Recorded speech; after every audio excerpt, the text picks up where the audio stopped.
Selam dostlar. Bu tek programda Türkmenistan işlenen VPN. VPN'in adı Lord VPN. VPN Play Market'ta var.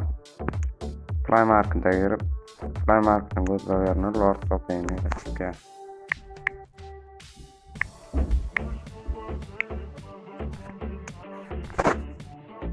Görüşürüz.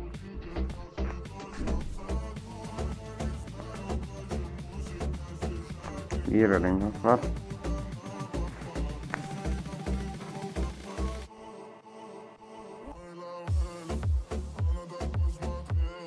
Dostlar gördünüz.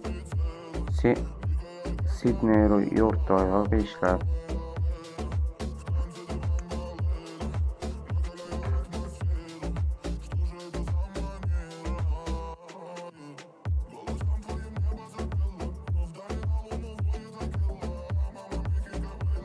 Başını yalaştım, yapaktan attı.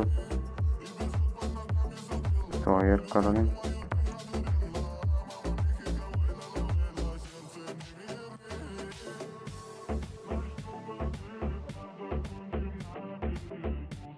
Başını yalaştı, doğan. Kanala geçelim.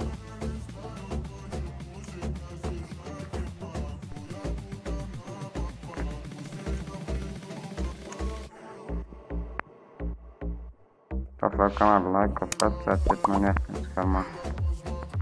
Başını yalaştı. Instagram'a kurulun.